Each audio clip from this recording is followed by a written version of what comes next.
മൗനരാഗം സീരിയലിലേക്ക് എല്ലാ കൂട്ടുകാർക്കും സ്വാഗതം. അപ്പോൾ ഇന്നത്തെ എപ്പിസോഡിൽ കാണിക്കുന്നത് എന്താണെന്ന് വെച്ചാൽ ഗംഗപ്രസാദ് ഇങ്ങനെ കിടന്നുകൊണ്ട് ചിന്തിച്ചുകൊണ്ടിരിക്കുകയാണ് കേട്ടോ. വേലു നാട്ടിലേക്ക് പോയിരിക്കുവാണല്ലോ തേൻ വിൽക്കാൻ വേണ്ടിയിട്ട്. അപ്പോൾ അവിടെ എങ്ങാനും വാണ്ടഡ് എന്നുള്ള പോസ്റ്റർ എങ്ങാനും കാണുമോ, അങ്ങനെയുള്ള പോസ്റ്ററൊക്കെ ഒട്ടിച്ചിട്ടുണ്ടാവുമല്ലോ എന്നൊക്കെ പറഞ്ഞിട്ട് ഇങ്ങനെ ചിന്തിക്കുകയാണ്. എന്നിട്ട് പറയാം, അവനൊരു വെട്ടുപോത്ത് അവൻ തിരിച്ചെത്തുന്നവരെ ഒരു സമാധാനം ഉണ്ടാവില്ല എന്നൊക്കെ ഇങ്ങനെ ചിന്തിക്കുവാണ് കേട്ടോ ഗംഗപ്രസാദ്. കാരണം ഗംഗപ്രസാദ് ആരാണ് എന്താണെന്നൊക്കെയുള്ള ഡീറ്റെയിൽസ് അവൻ അവിടെ നാട്ടിൽ ചെല്ലുമ്പോൾ അറിയുമോ എന്നുള്ളൊരു ഭയം അവന് നന്നായിട്ടുണ്ട്. അതിനുള്ള സാധ്യത വളരെ കൂടുതലുമാണല്ലോ. കാരണം വേലു പുറത്തൊക്കെ പോയ ആൾക്കാരോട്ടൊക്കെ ഇടപെടുന്ന സമയത്ത് ഏതെങ്കിലും സാഹചര്യത്തിൽ ഇതൊക്കെ കണ്ടു കഴിഞ്ഞാൽ തീർന്നു, ഗംഗ പിന്നെ ഇല്ല.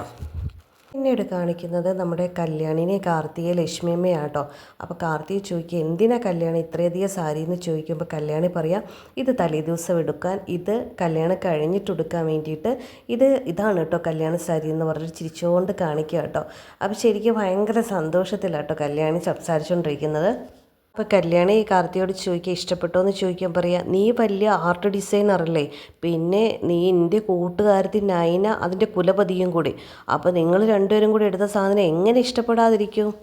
അപ്പോൾ കല്യാണി പറയാം, അല്ല കല്യാണ പെണ്ണിൻ്റെതായ ഒരു അഭിപ്രായം ഉണ്ടാവുമല്ലോ, ഒരു ഇഷ്ടം ഉണ്ടാവുമല്ലോ, അതുകൊണ്ട് ചോദിച്ചാന്ന് പറഞ്ഞിട്ട് ചിരിക്കുവാണേ. കാർത്തിയെ പറയാം, എനിക്കിങ്ങനെ അണിഞ്ഞൊരുങ്ങണമെന്നൊന്നും ആഗ്രഹമില്ല, നിങ്ങൾക്ക് എല്ലാവർക്കും വേണ്ടിയിട്ട് ഞാൻ കല്യാണം കഴിക്കാൻ പോലും തയ്യാറായിരിക്കുന്നതെന്ന് പറയുവാണ്.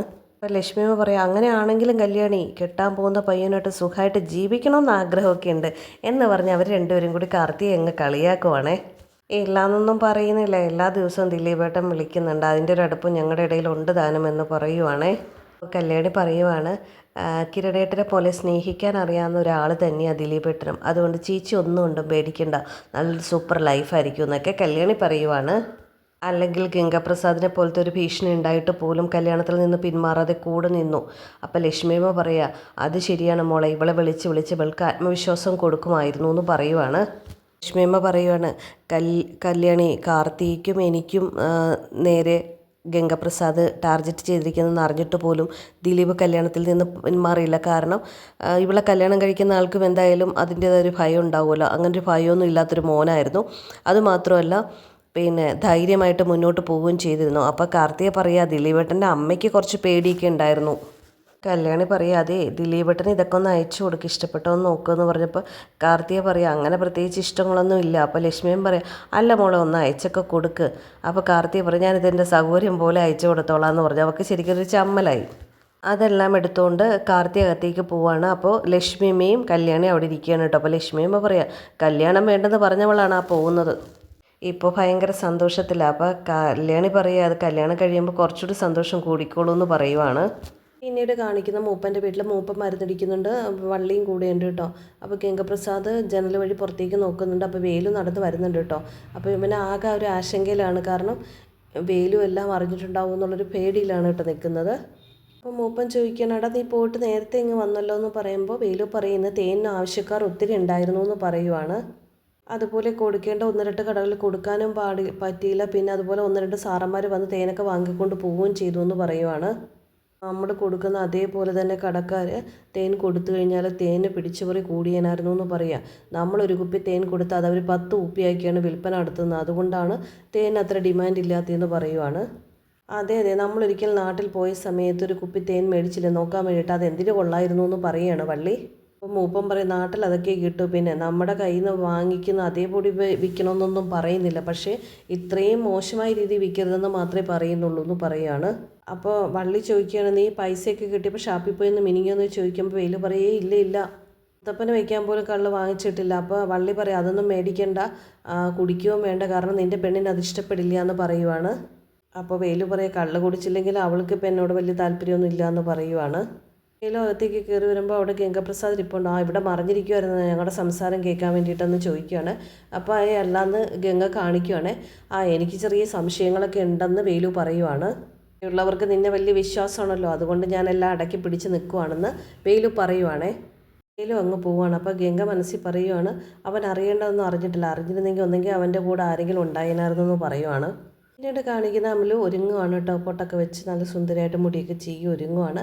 അപ്പോൾ വെയിലും അങ്ങോട്ട് കയറി ചെന്നിട്ട് വിളിക്കുക സുന്ദരിയെന്ന്. അപ്പോൾ ഇവൾ തിരിഞ്ഞ് നോക്കുകയാണ് കേട്ടോ. അപ്പോൾ ആ കുളിച്ചൊരുങ്ങി സുന്ദരിയായിട്ടുണ്ടല്ലോ, ഇത് ചന്തം കൂട്ടാൻ വേണ്ടിയിട്ട് ഇത് കയ്യിലും കഴുത്തിലൊക്കെ കൂടി ഇട്ടേന്ന് പറഞ്ഞിട്ട് അങ്ങ് ഒരു സംഭവം കൊടുക്കുവാണേ. തേൻ വിറ്റ് നല്ല പൈസ കിട്ടി, അപ്പം നിനക്ക് വളയും മാലയും ഒക്കെ വാങ്ങാമെന്ന് കരുതി വാങ്ങിച്ചതാണെന്ന് പറഞ്ഞിട്ട് കൊടുക്കുവാണേ. ഒരു കവർ കൊടുത്ത് ആ കവറിൽ നിന്ന് വള എടുത്തിട്ട് വലിച്ചെറിയുവാണ് കേട്ടോ അമലു ചെയ്യുന്നത്. അത് ഫുള്ള് പൊട്ടുന്നുണ്ട്. അപ്പോൾ വെയിലും ആകെ അന്താളിച്ച് നിൽക്കുവാണ്. അമലു ഈ കാണിച്ചെന്ന് ചോദിക്കുമ്പോൾ എന്നെ സംശയിച്ച ഒരാളുടെ സമ്മാനം എനിക്ക് വേണ്ടാന്ന് പറയുവാണേ. ഇതിനത് വലിച്ചെറിഞ്ഞ് പൊട്ടിച്ചതെന്ന് ചോദിക്കാം. മേലിൽ ഇത് കൊണ്ട് തരാതിരിക്കാൻ വേണ്ടിയിട്ടാണ് എനിക്ക് ഇങ്ങനെയുള്ള സാധനങ്ങൾ വേണ്ടാന്ന് പറയുകയാണ് അമലു.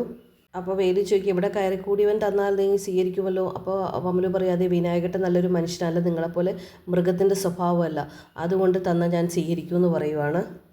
മനസ്സിലാക്കണം അമലു, എനിക്ക് കുറച്ച് നേരും നെറിയുള്ളത് കൊണ്ടാണ് അയാൾ ഇവിടെയുള്ള കാര്യം ഞാൻ ആരോടും പറയാത്തത്. ഞാൻ പട്ടണത്തിൽ പോയപ്പോൾ ഫോട്ടോ വരെ കാണിച്ച് ഓരോരുത്തർ എന്നോട് ചോദിച്ചിരുന്നു ഇങ്ങനെ ഒരുത്തൻ കാട്ടിൽ കയറിയിട്ടുണ്ടോ എന്ന്. അപ്പോൾ അത് ഞാൻ ഇതുവരെ ആരോടും പറഞ്ഞിട്ടില്ല. ഉണ്ടെന്ന് പറഞ്ഞിരുന്ന ഇയാൾ വിവരം അറിഞ്ഞാനായിരുന്നു അമലു പറയുവാണ്. പിന്നെ ഇയാൾ ഈ ഊരിൽ തന്നെ ഉണ്ടാവത്തില്ല എന്ന് അമലു പറയുവാണ് കേട്ടോ. അമലു ഭയങ്കര ദേഷ്യത്തിലാണ് സംസാരിക്കുന്നത്. അതൊക്കെ കൊണ്ട് തന്നെയാണ് ഞാനൊന്നും പറയാത്തതെന്ന് വേലു പറയുവാണ്. വേലു പറയാണ്, അമലു നീ ഇപ്പം എന്നോട് ഈ കാണിക്കുന്നതിനൊക്കെ തിരിച്ചടി മലദൈവങ്ങൾ നിനക്ക് തരും എന്ന് പറയുവാണ്. പറയാണ്, എൻ്റെ മനസ്സ് കാണാതെയാണ് നീ എന്നെപ്പറ്റി ഓരോന്ന് പറയുന്നത്. അപ്പോൾ അമലു പറയും, അത് തന്നെ എനിക്കും പറയാനുള്ളത്, വേലുവേട്ടൻ ഒരിക്കൽ എന്നെപ്പറ്റി പോലും ചിന്തിച്ചിട്ടില്ല എന്ന് പറയുവാണ്. ഞാനൊരു വഴി തെറ്റിയ പെൺകുട്ടിയായിട്ടാണ് എൻ്റെ അപ്പൻ്റെ അമ്മയുടെ അടുത്ത് പോലും വേലുവേട്ടൻ എന്നെക്കുറിച്ച് സംസാരിച്ചെന്ന് പറയുവാണ്. പിന്നീട് കാണിക്കുന്ന അമലുവിനെയും ഗംഗാപ്രസാദിനെയാണ്. അപ്പോൾ അമലു പറയുകയാണ്, അവൻ കൊണ്ടുവന്നിരിക്കുക കുറേ വില കുറഞ്ഞ കുപ്പിവളയും മാലയൊക്കെ, എനിക്കതൊന്നും ഇഷ്ടമില്ല എന്ന് പറയുവാണ്. തേൻ വിൽക്കാൻ പോയതല്ലേ, അപ്പോൾ അവിടെ നിന്ന് കിട്ടിയ പൈസ കൊണ്ട് വാങ്ങിയതാ, അതൊക്കെ കിട്ടുമ്പോൾ ഞാൻ എന്താ അവനെ സ്നേഹിക്കുമെന്നാ മറ്റേയാണ് അവൻ കരുതിയിരിക്കുന്നതെന്ന് പറയുവാണ് അമലു.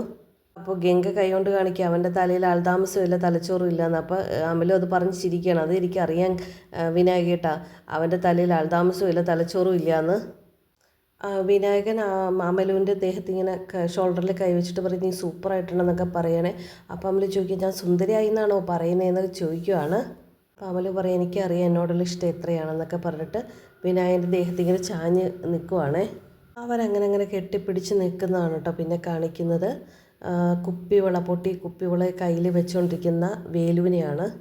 അമലു പെട്ടെന്ന് അവരിൽ നിന്ന് ഗംഗയിൽ നിന്ന് പതുക്കെ അകലുവാണ്. എന്നിട്ട് പറയാണ്, വേലു കണ്ടാലും കുഴപ്പമില്ല, പക്ഷേ അപ്പനും അമ്മയും കണ്ടു കഴിഞ്ഞാൽ വേലു പറയുന്നത് ശരിയാണെന്ന് അവരെ അങ്ങ് വിചാരിക്കുമെന്ന് പറയുവാണ്. ഇവിടെ കാണിക്കുന്ന കല്യാണി തേൻ ടേസ്റ്റ് ചെയ്യുന്നതാണ് കേട്ടോ. സൂപ്പറായിട്ടുണ്ട്. ചേച്ചി ഇതുകൊണ്ട് ടേസ്റ്റ് ചെയ്യുമെന്ന് പറഞ്ഞ് ജോലിക്കാരത്തേക്ക് കയ്യിലൊഴിച്ച് കൊടുക്കുകയാണ് കേട്ടോ. അപ്പോൾ അവരും ടേസ്റ്റ് ചെയ്തിട്ട് നല്ല സൂപ്പറായിട്ടുണ്ടെന്ന് പറയുവാണേ. നാടൻ തേനാണ് മോളെ, ശുദ്ധമായ തേൻ.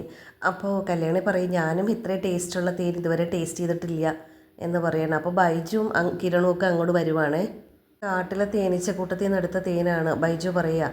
അതുപോലെ കയ്യിലോട്ട് കിട്ടി അതുപോലെ തന്നെ എടുക്കുകയും ചെയ്തു എന്ന് പറയുവാണേ. കിരൺ പറയാം, നല്ല നാച്ചുറലായിട്ടുള്ള തേനാണ്. അപ്പോൾ കല്യാണി ചോദിക്കുക, കുറച്ച് കൂടുതൽ വാങ്ങിക്കൂടായിരുന്നു കിരണേട്ടാന്ന് ചോദിക്കുമ്പോൾ പറയാം, അത് ഞാൻ വീട്ടിലോട്ട് പോയായിരുന്നു, അതിൻ്റെ ഇടയ്ക്ക് അമ്മ ഒരു വലിയ ബോട്ടിലെടുത്തു, പിന്നെ രതീഷ് കുറച്ച് കൊണ്ടുപോയി, ബാക്കിയുള്ളതാണിതെന്ന് പറയുവാണേ. അപ്പോൾ ബൈജു പറയുക, വേലായുധം എന്ന് പറഞ്ഞ കാട്ടിൽ താമസിക്കുന്ന ഒരുത്തനാണ്, ടൗണിൽ കൊണ്ടുവന്നിട്ട് വിൽക്കുന്നത്, അവൻ മാസത്തിലൊരു തവണ വരാറുണ്ട്, അപ്പോൾ ഇനി വാങ്ങാമെന്നൊക്കെ പറയുവാണ്. രതീഷുമായിട്ട് അവൻ വലിയ അടുപ്പത്തിലാണ്, അപ്പോൾ അവനിൽ നിന്ന് തേന് വാങ്ങാറുണ്ട്, അങ്ങനെയാണ് ഇപ്പോൾ വാങ്ങിച്ചതെന്ന് പറയുവാണ്. അക്കരയുടെ അക്കരയിലുള്ള വനത്തിലാണ് അവർ താമസിക്കുന്നത്. പിന്നെ നിൻ്റെ അഭിപ്രായത്തിൽ ഗംഗാപ്രസാദ് ജീവിച്ചിരിപ്പുണ്ടെന്നല്ലേ, ഞങ്ങൾ അവനെ ഫോട്ടോ കാണിച്ചിരുന്നു, പക്ഷേ ആ ഫോട്ടോ കണ്ടപ്പോൾ അവൻ എന്തിനെപ്പറ്റി ചിന്തിക്കുന്നുണ്ടായിരുന്നു എന്ന് കിരൺ പറയുവാണേ. ജോലിക്കാർ പറയണേ, സാറേ കാട്ടിൽ താമസിക്കുന്നവരൊക്കെ പാവങ്ങളാണ്, പിന്നെ അവനെങ്ങാനും അവരുടെ അടുത്ത് ചെന്നിട്ടുണ്ടെങ്കിൽ ഉറപ്പായിട്ട് അവരെ എന്തെങ്കിലുമൊക്കെ പറഞ്ഞ് പറ്റിച്ചിട്ടുണ്ടാവും എന്ന് പറയുവാണ്. വായിച്ച് ചോദിക്കുക, അളിയ നമുക്കൊന്നുകൂടി കാട്ടിൽ പോയിട്ടൊന്ന് റോന്ന് ചുറ്റി നോക്കണോ എന്ന് ചോദിക്കുവാണ്. ഇനി പോകുമ്പോൾ കിരണോട്ടൊപ്പം ഞാൻ പൊക്കോളാം, ഈ വേലായുധൻ്റെ ഊരൊക്കെ ഒന്ന് കണ്ടിരിക്കാമല്ലോ എന്ന് പറയുവാണ് കല്യാണി. എനിക്ക് പിന്നെ കാടൊക്കെ വലിയ ഇഷ്ടമാണ്, പിന്നെ ആ ദുസ്വപ്നം കണ്ടതുകൊണ്ട് കിരണേട്ടനെ കാട്ടിലേക്ക് ഒറ്റയ്ക്ക് വിടാൻ എനിക്ക് പേടിയുമാണെന്ന് കല്യാണി പറയുവാണ്. പുള്ളിക്കാരി ചേച്ചി പറയും, എന്തായാലും ഗംഗപ്രസാദിനെ കാണാനില്ലെന്ന് പറഞ്ഞ അതുകൊണ്ട് എല്ലായിടത്തും മൊത്തത്തിലൊരു ശാന്തതയുണ്ട്. അപ്പോൾ അതോടെ ഇന്നത്തെ എപ്പിസോഡ് അവസാനിക്കുകയാണ്. ഒരു വീഡിയോ ഒന്ന് ലൈക്ക് ചെയ്യുക, ഷെയർ ചെയ്യുക, സബ്സ്ക്രൈബ് ചെയ്യുക. അപ്പോൾ അടുത്ത എപ്പിസോഡിൽ കൂടുതൽ എന്തൊക്കെയാണ് സംഭവിക്കുന്നതെന്നൊക്കെ നമുക്ക് കാത്തിരുന്ന് കാണാം. അപ്പോൾ എല്ലാ കൂട്ടുകാർക്കും ബൈ ബൈ.